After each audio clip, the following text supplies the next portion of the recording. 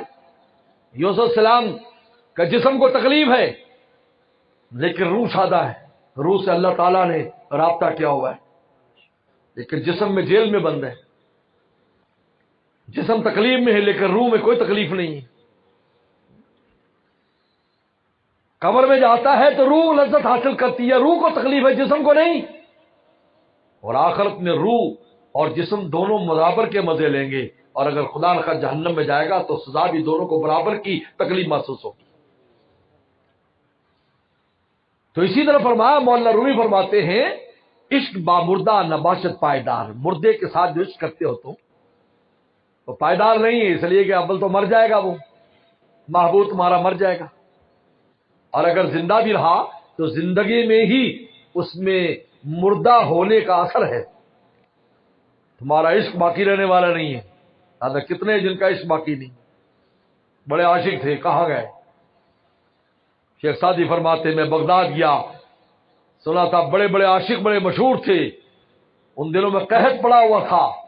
میں نے جا کر پوچھا عاشقوں سے، کہا کہ بھائی تمہیں تیری محبوب سے ملاقات کرا دے؟ انہوں نے کہا 2 روٹی کا سوال ہے، روٹی کھلا دو بس، ہمیں اور کچھ نہیں چاہیے۔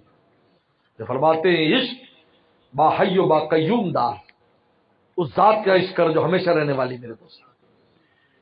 تو اپنے اندر جب تک انسان کے بندگی نہیں آئے گی، اپنے آپ کو جب تک مٹائے گا نہیں، اللہ والوں کے پاس کیوں آتے ہیں؟ مٹنے کے لیے آتے ہیں، ہمارا نفس مٹ جائے۔ اس لیے مولانا رومی نے نصیحت کی، قال بگزار مرد حال چھو، فرمایا قال کو چھوڑو، کال اپنی حالت کو درست کرو۔ حالت کیسے درست ہوگی؟ پیش مرد کامل پامال چھو، مرد کامل کے سامنے پامال ہو جاؤ۔ پامال کا ترجمہ میرے دادا مرشد فرماتے تھے کہ ان کے سامنے مالیدہ بن جاؤ، مالیدہ بن جاؤ، پھر دیکھو کہ اللہ تعالیٰ تمہیں کیسی زندگی، روحانی زندگی عطا فرماتے ہیں۔ لیکن جب تک انسان کا نفس اس بات میں لگائے ہوئے، شیطان نفس کو دیتا ہے خوراک، اور پھر نفس آگے انسان کو خراب کرتا ہے، میں یہ، میں وہ، میں یہ، البت میں کرتا رہتا ہے۔ لیکن جب تک بندگی نہیں آئے گی، بلندی نہیں ملے گی۔ معراج چاہتے ہیں تو بندگی چاہیے۔ آدم السلام کی تربیت کی اللہ تعالیٰ نے، ان میں بندگی پیدا کرنے کے لیے اس نسیان کو عصیان سے تعبیر کیا، اب رو رو کے رب کو منا رہے ہیں۔ اس لیے سب سے اچھا وظیفہ استغفار ہے۔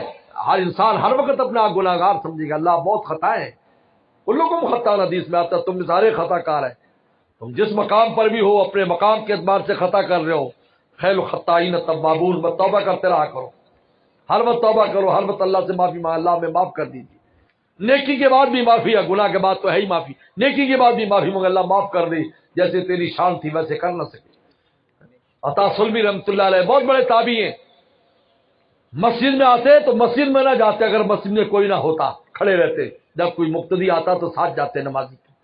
حضرت آپ کیوں باہر کھڑے رہتے؟ ہم نے دیکھا سردی ہوتی ہے آپ باہر کھڑے ہوئے۔ انہوں نے کہا مجھے ڈر لگتا ہے، دربار میں جاتے پکڑا نہ جاؤں، کوئی آتا تو اس کے سہارے چلا جاتا ہوں۔ اتنے بڑے تابعی، اندر کا احساس یہ۔ نماز پڑھ کر نکلتے، چہرے پر عجیب ان کی کیفیت ہوتی، جس طرح کوئی جرم کر کے آئے۔ انہوں نے کہا حضرت آپ کے چہرے پر ایسی پشیمانی ہوتی جیسے کوئی جرم کر کے آئے، حالانکہ آپ کی نماز کو دیکھ کر تو ہم اپنی نماز درست کرتے ہیں، تو رو کر فرمایا کرتے اپنی نماز کو دیکھتا ہوں اور ان کی عظمتوں کو دیکھتا ہوں، شرم میں ڈوب جاتا ہوں۔ یہ میں پیش کر رہا ہوں خدا تعالیٰ، گناہ تو دور کی بات، اللہ معاف فرمائے، اللہ میں معاف فرمائے۔ اس لیے میرے دوستو، اور جب انسان بندہ کب کہلاتا ہے؟ جب ان کی مان کے چلتا ہے، اپنی مرضی کرتا تو بندہ نہیں ہے۔ جس لمحے ہم اپنی مرضی کرتے ہم بندے نہیں ہیں، ہم اللہ کی بندگی سے نکل جاتے۔ بندہ تو ہے جو مان کے چلتا ہے، بندہ تو غلام کو کہتے ہیں۔ غلام کا مطلب کیا ہے؟ ہر وقت غلام ہے۔ جو پہلے غلام ہوتے تھے وہ ہر وقت غلام ہوتے تھے، 24 گھنٹے غلام، کھانا پینا بھی غلام، کپڑے بھی غلام، اس کی اولاد بھی غلام، اس کی کمائی بھی غلام، حالانکہ کمانے والے ہوتے تھے، بہت بڑے ماہر ہوتے تھے، ان کے نوکر ان سے کام کرایا کرتے تھے، یہ کام کرو وہ کام کرو، اور جو کما کے لاتے وہ مالک کی ملکیت ہوتا، ان کی ملکیت نہیں ہوتا تھا، وہ چاہے دے دے چاہے نہ دے، اس کی اولاد شادی کر لیتا، مالک کی اجازت سے، اجازت تھی لونڈیوں کو اور غلاموں کو شادی کی، لیکن جو اولاد پیدا ہوتی وہ مالک کی ملکیت ہوتی۔ عجیب بات ہے، اولاد بھی ملکیت ہوتی، آزاد نہیں ہوتی تھی، اس کے مالک کی ملکیت ہوتی، وہ چاہے ان کو بیچ دے چاہے کچھ بھی کرے، وہ غلام کہلاتا، وہ بندہ کہلاتا ہے۔ ہم اللہ اگر اپنی مرضی کریں گے تو کہاں سے غلام ہے؟ تو شان بندگی کا مطلب کیا ہے کہ ہمارا کوئی عمل اللہ تعالیٰ کی مرضی کے خلاف اگر ہو جائے تو فوراً معافی مانگ، اللہ ہمیں معاف کر دے، ربنا ظلمنا، اللہ ہم سے ظلم ہو گیا، معاف کر، ربنا انفسنا، ہم نے ظلم کیا، اپنے اوپر ظلم کیا، ہم نے ظلم کیا، آپ ظلم کرنے والے نہیں ہیں۔ یہ تعبیر بتا رہی ہے کہ انسان اپنا نقصان خود کرتا ہے، اللہ تعالیٰ نقصان نہیں کرتے۔ لیس بظلام لیس بظلام، لکھا لیس بظلام، ظلام یعنی ذرا بھی اللہ اپنے بندوں پر ظلم نہیں کرتے، ذرا بھی۔ جہاں منہ بھر کے کہہ دیتے اللہ تعالیٰ نے وہ کر دیا، یہ نو توبہ توبہ توبہ، اللہ فرماتے میں ذرا بھی ظلم نہیں کرتا، تم اپنے آپ پر خود ظلم کرتے ہو، خود تمہارے اعمال تمہارے افعال اس قابل ہو جاتے ہیں، ہمارا غیبی نظام وجود میں آ جاتا ہے۔ آج ہی میں ایک جگہ پڑھ رہا تھا کہ اٹلی کے اندر ایک شہر ظاہر ہوا ہے، ابھی اٹلی کے اندر ایک شہر ظاہر ہوا سمندر میں سے، ابھی آیا ہوا اخباروں میں بھی، اس کی تفصیل 2000 سال پہلے خدا کا عذاب ان پر آیا، سمندر میں غرق کر دیا اللہ نے اس کو، سب عیاش ہو گئے تھے۔ اس میں لکھا ہے، یعنی جس نے جو چشمدید گواہ تھا اس نے کئی سو سال، ہزاروں 2000 سال پہلے لکھا یہ تاریخ میں، اردو لوگوں کو بات سن میں نہیں آئی، انہوں نے لکھا کہ پورے یورپ کے عیاشی کا اڈا تھا یہ، جس نے کوئی بدماشی کرنی ہو سفر کر کے یہاں آتا تھا، اور وہ کہتے تھے ہمیں کوئی پکڑنے والا نہیں ہے۔ لیکن اللہ نے جب ان پر عذاب لایا تو ایسا عذاب آیا کہ ایک آدمی نہیں نکل سکا، ایک آدمی، حالانکہ کشتیوں پر بھی لوگ بھاگے تھے، لیکن سمندر نے ان کو جانے نہیں دیا اور آتش فشان نے جانے نہیں دیا۔ اب لکھا ہے یعنی کہ ایک آدمی یعنی 17 فٹ جو ہے وہ راکھ ہے جس کے نیچے لوگ دبے ہوئے ہیں اور ان کے چمڑے جلے ہوئے ہیں، اور جو جس حالت میں تھا ویسے مرے ہوئے 2000 سال پہلے۔ اور ایسا متمدن شہر ہے کہ آج کی ترقی یافتہ دنیا حیران ہے کہ اتنا متمدن شہر تھا۔ نہیں سب اللہ فرما ہم ذرا ظلم نہیں کرتے، لیکن اللہ کا غیبی نظام ہے۔